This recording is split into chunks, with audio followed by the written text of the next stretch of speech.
Where do you draw strength when life gets heavy? So medyo connected po dun sa ating ginawa kanina. Ano ang nagbibigay sa'yo ng kalakasan?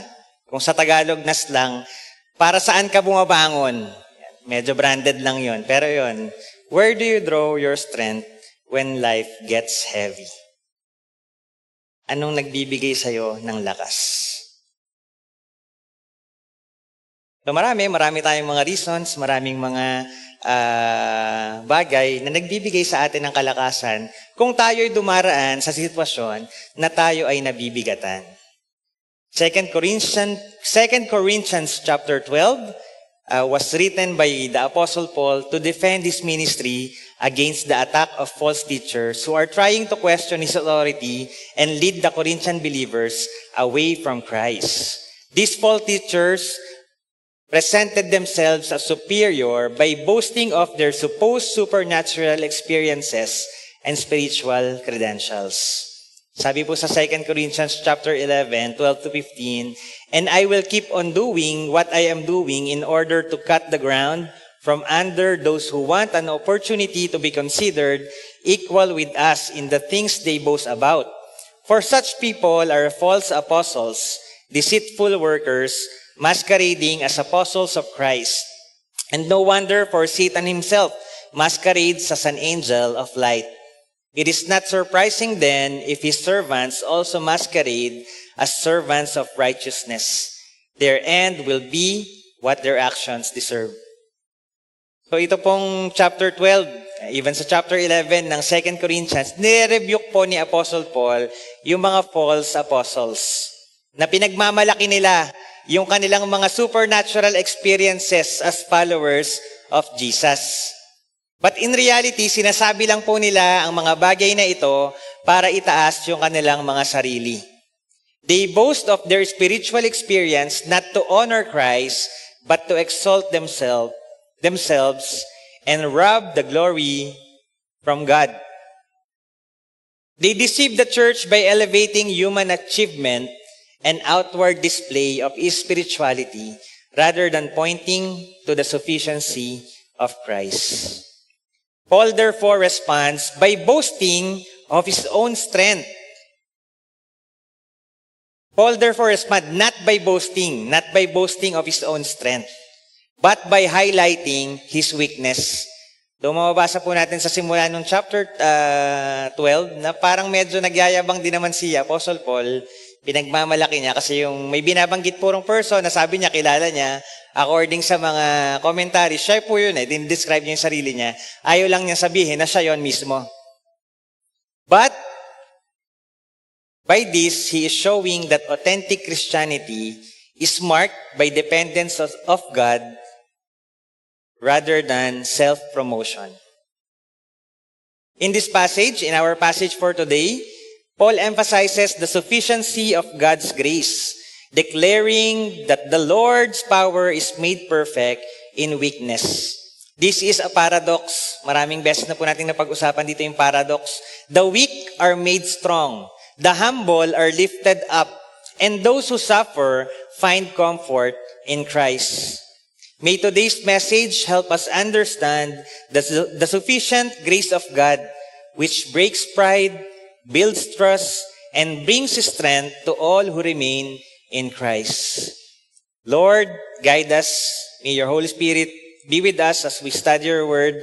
Hindi lamang po para unawain ito, kung hindi matutunan namin at gawin po namin, Panginoon, yung mga hinihiling ninyo para sa amin na sundin. This is our prayer in Jesus' name. Amen. Therefore, in order to keep me from becoming conceited, I was given a thorn in my flesh, a messenger of Satan to torment me. Marami pong dahilan si Apostle Paul para ipagmalaki ang kanyang sarili. Though he was not among the disciples who lived and walked with Jesus, he was chosen by God to personally encounter Christ and to powerfully lead others into a life of faith in Him. He also had supernatural experiences, like when he encountered the risen Jesus on the Damascus Road. Yun po yung nabulag siya sa liwanag, tas na-encounter niya si Jesus, naunawaan niya. Dati siyang nagpa-persecute ng mga Christian, pero yung experience na yon made him become born again. He performed also signs and wonders, including healing the sick, casting out demons, and even turning dead back to life. He was beaten by a poisonous snake, but suffered no harm.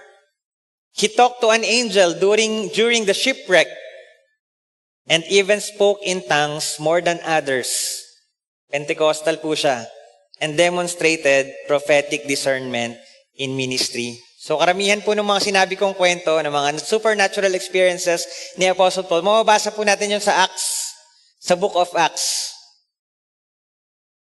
Paul's vision was so impressive that it would have been easy for him to be exalted above measure by the abundance of the revelations. May kilala po ba kayong taong ganon? Pinakitaan ng mga anghel, nakapagpagaling ng may sakit.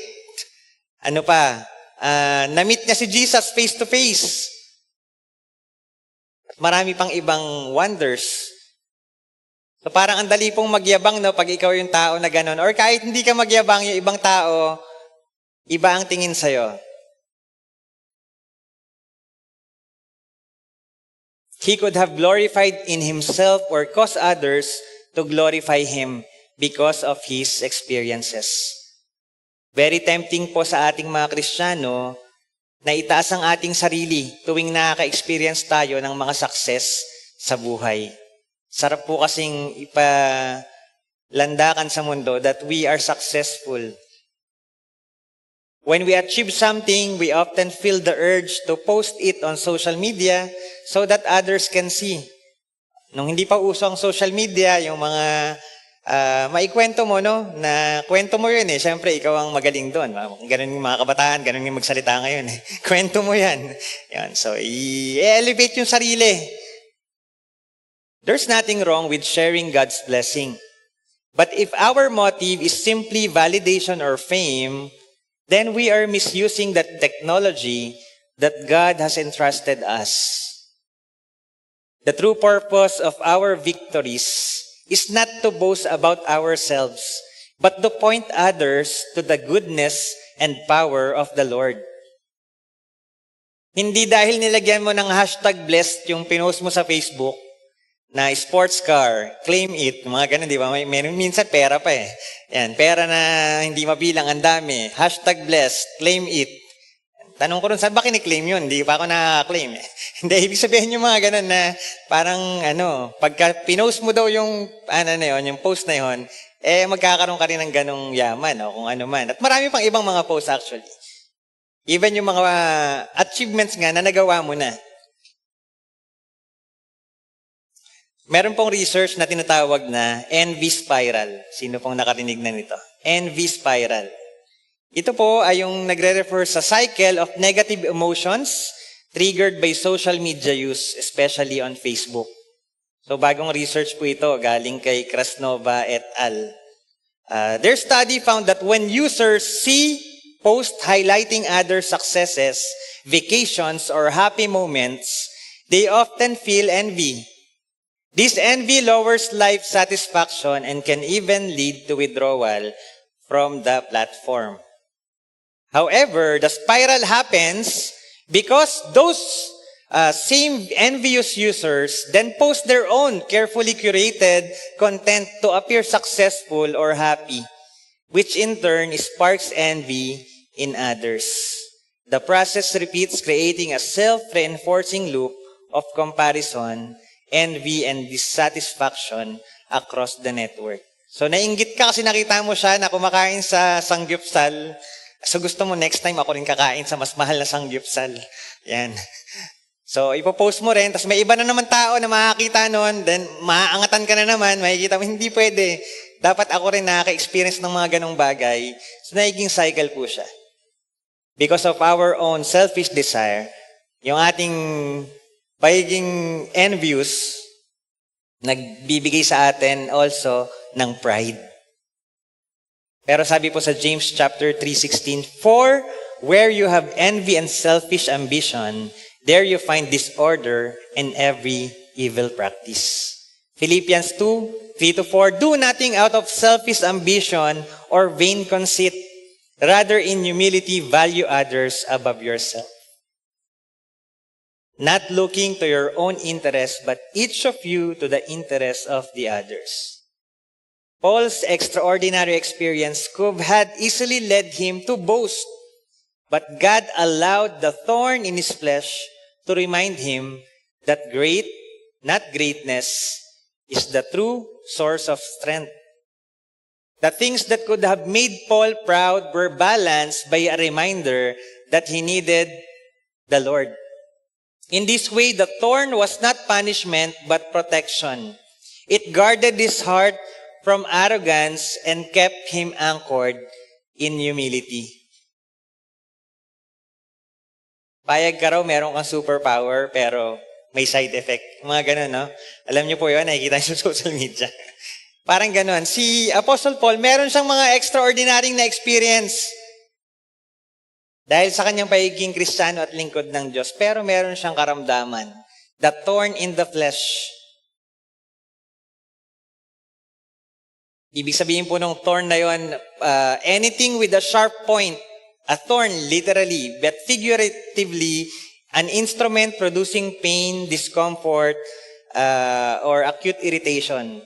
Yung thorn po na yan, na binabanggit sa 2 Corinthians, dito lang po natin mababasa.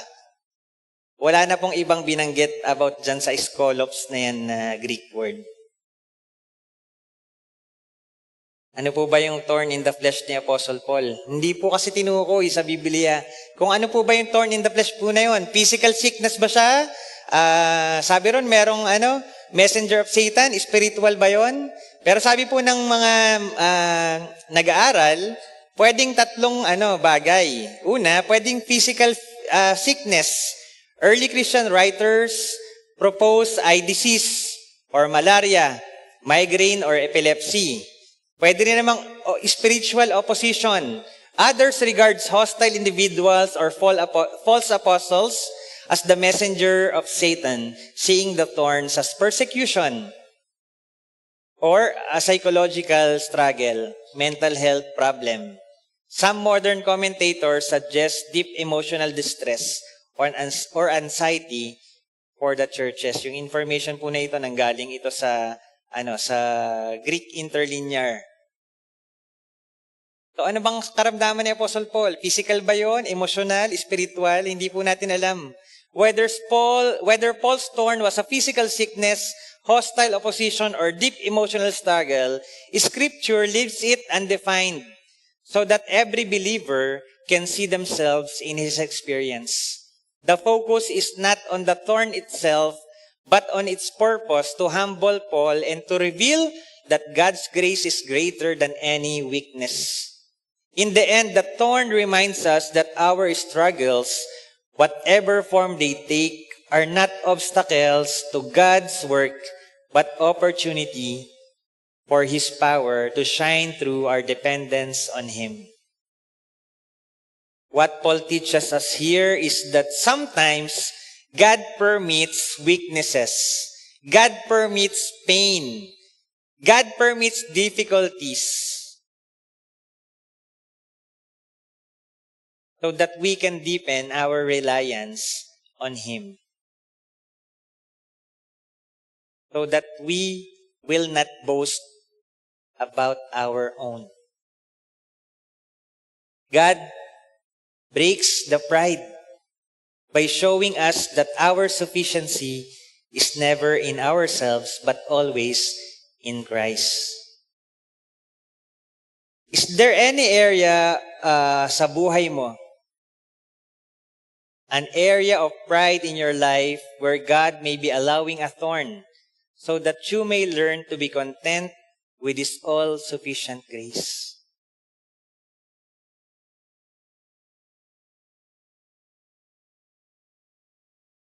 This thorn pierces through the heart, the mind, and the body. It reminds us of the piercing pain of Jesus endured at the cross. Paul's thorn was a constant reminder of weakness, but Christ's nail-pierced hand were the ultimate reminder of sacrificial love. The pain of the cross became salvation for the lost. Through Jesus' example, we receive the gift of eternal life by the grace of God. Paul's thorn in the flesh was not punishment, but protection. The nail-pierced hands were not defeat, but victory.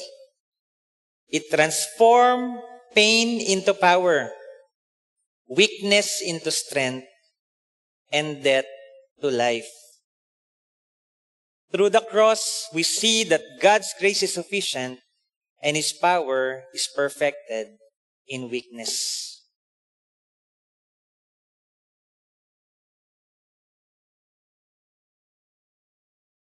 So, bukod po ron nga sa mga extraordinary na experience ni Paul, he also experienced many pains, not just the thorn in the flesh. He experienced hardship, pain, yung sickness niya, and many kinds of troubles, yet he saw this as God's way of making His glory known. Pero po tayo, kung maka-experience po tayo ng gantong uri ng pagsubok, hahayaan lang po ba natin na magkaganon? Halimbawa, may sakit yung puso mo, may tumutusok na kirot, hahayaan mo lang po ba? Pupunta ka po sa doktor, di ba? Masakit yung paa mo kasi niyarayuma, hahayaan mo lang po ba? Gagawa ka ng remedy para maibsan po yung sakit.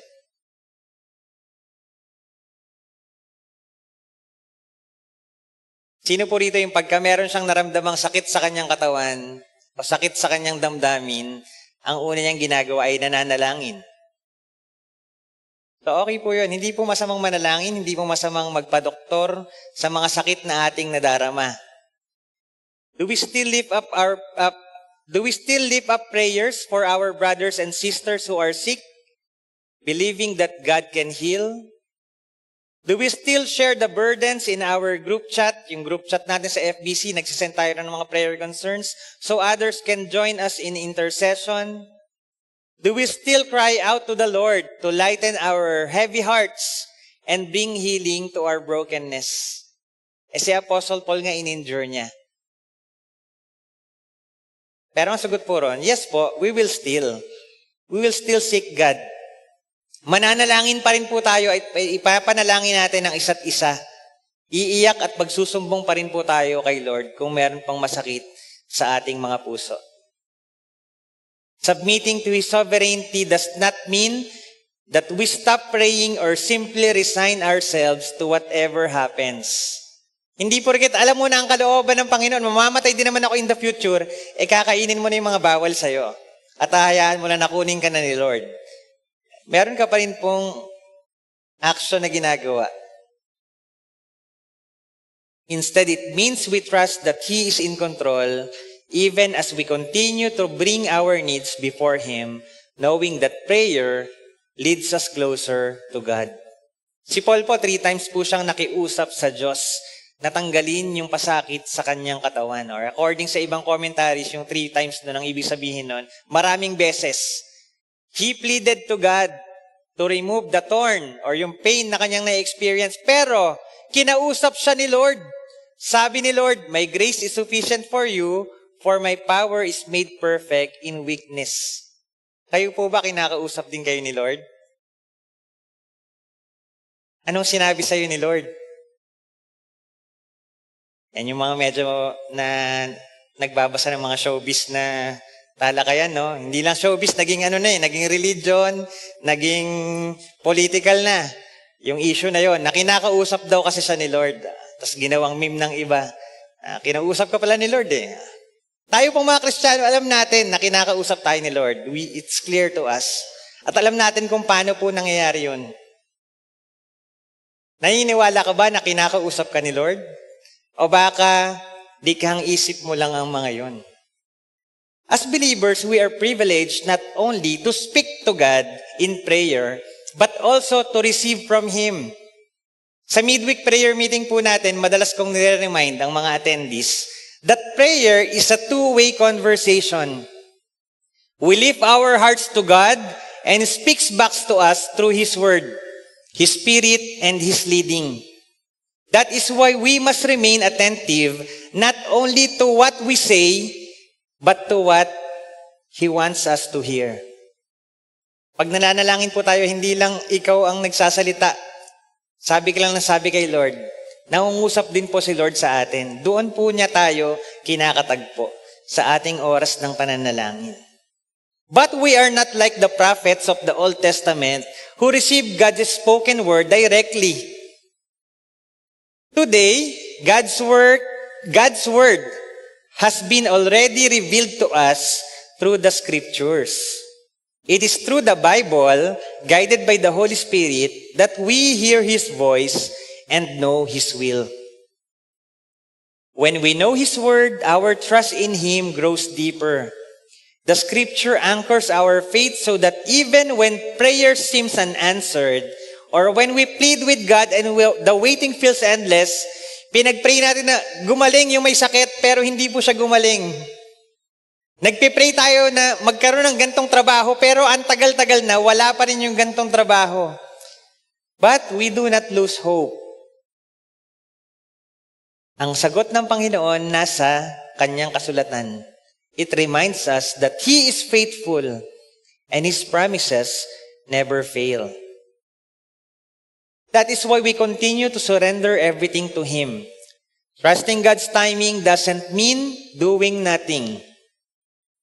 It means resting on His wisdom and relying on God's sufficient grace. We are confident that He hears our cries and will respond in the way that is best. In the waiting, our faith is refined. Our dependence on Him grows stronger, and we discover that His sufficient grace is more than enough to carry us through.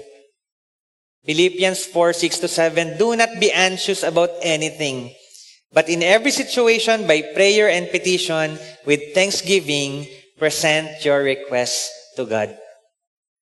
And the peace of God, which transcends all understanding, will guard your hearts and your mind in Christ Jesus. Paul's example shows us that struggles are not meant to silence our prayers, but to deepen our dependence on His grace. Hardship becomes the very place where faith grows stronger. Because when we are weak, we learn to fully lean on Him, the one whose strength never fails.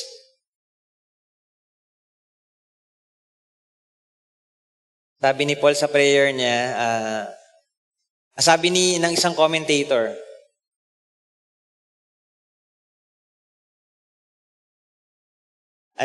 medyo lumang lumang commentary. There's nothing wrong with Paul's prayer. God respected not the arithmetic of our prayers, how many they are, not the rhetoric of our prayers, how neat they are, nor the geometry of our prayers, how long they are, nor the music of our prayers, how melodious they are, nor the logic of our prayers, how melodical they are, but the divinity of our prayers, how heart-sprung they are. Not gifts, but grace prevail in prayer. So kahit maiksi po yung panalangin natin, dinidinig po yun ng Panginoon. Kahit ang gulo ng mga thoughts natin na binabanggit tuwing tayo nananalangin, pinapakinggan po yun ng Panginoon. Kahit hindi masyadong matalinhaga yung mga salitang binibitawan natin o hindi tumutugma o hindi masyadong magandang pakinggan yung ating panalangin, naririnig po yun ng Panginoon.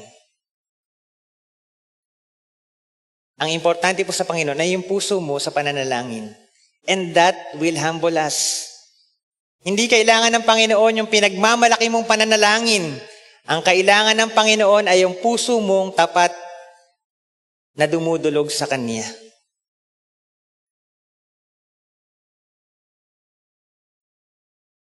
That is why for Christ's sake, I delight in weaknesses, in insults, in hardships, in persecutions, in difficulties. For when I am weak, then I am strong. To delight in these things for Christ's sake means embracing the reality that trials are not signs of God's absence, but opportunities for His presence to be revealed more clearly. Weaknesses, insults, hardship, persecutions, and difficulties all reminds us of our human limitations. Yet they also become the very places where Christ's power rests upon us. Paul teaches that joy can be found even in suffering because it shifts our focus away from ourselves and unto the sufficiency of God's grace.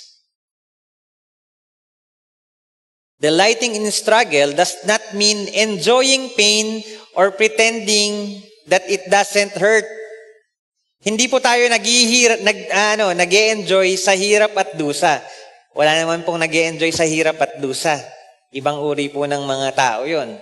Kundi, haharapin natin ang mga hirap at dusa ng buhay kasama ang Diyos na nagbibigay ng kalakasan.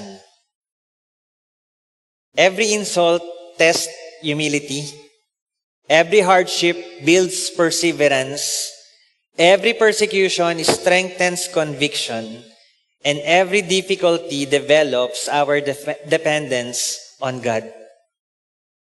Together, these experiences refine our character and remind us that true strength is not found in self-reliance, but in surrender to Christ. It's very natural for us humans to hide our weaknesses. Kapag nakikita natin yung mga friends natin, syempre ang gusto mong i-communicate sa kanila kung gaano ka kahusay,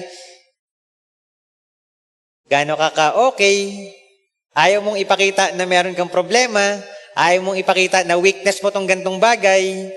Kasi natural sa atin na sabihin kung ano yung gusto lang natin, yung maganda sa atin. Tapos when we are insulted, we tend to retaliate.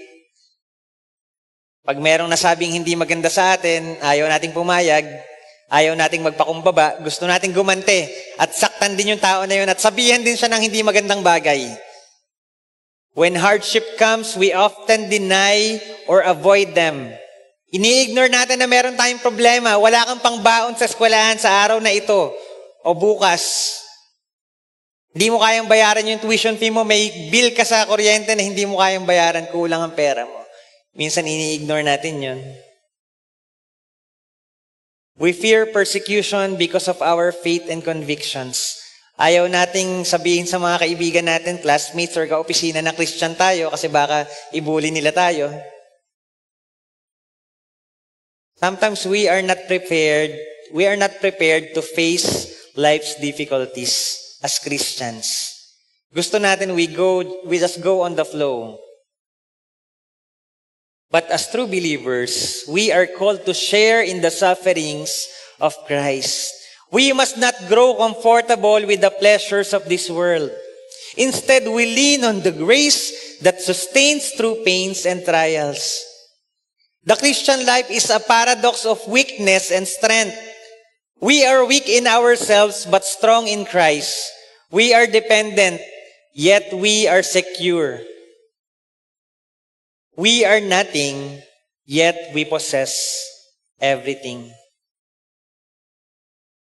To delight in our struggles, then, is not to deny their pain, but to embrace their purpose, that through them, God's power is made perfect, and His glory shines all the more. We can face life's trial with confidence. Our weaknesses become sacred spaces where God's grace is revealed. His strength is perfected, and His glory shines. To delight in them is to rest in the assurance that Christ is enough, even when we are not. Christ is enough, even when we are lacking.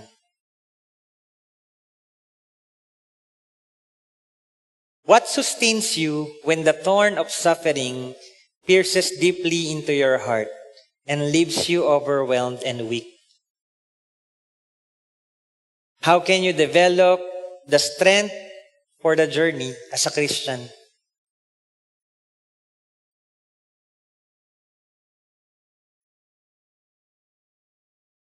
It is in the sufficiency of God's grace that sustains us.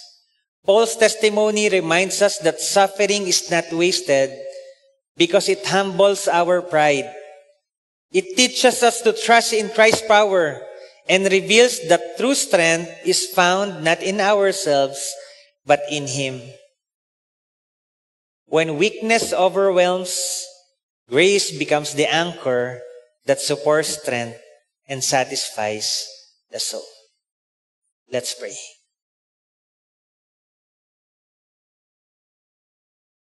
Lord, we recognize our weaknesses.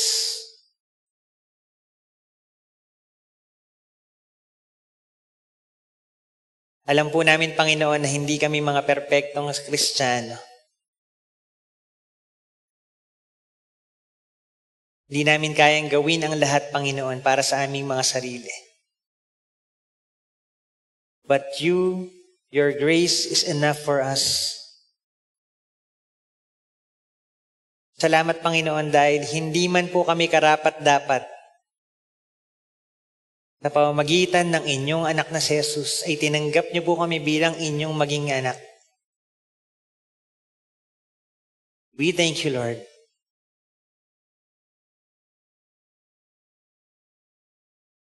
May your power rest on our weaknesses so that your glory will be declared to all the nations. This is our prayer in Jesus' name.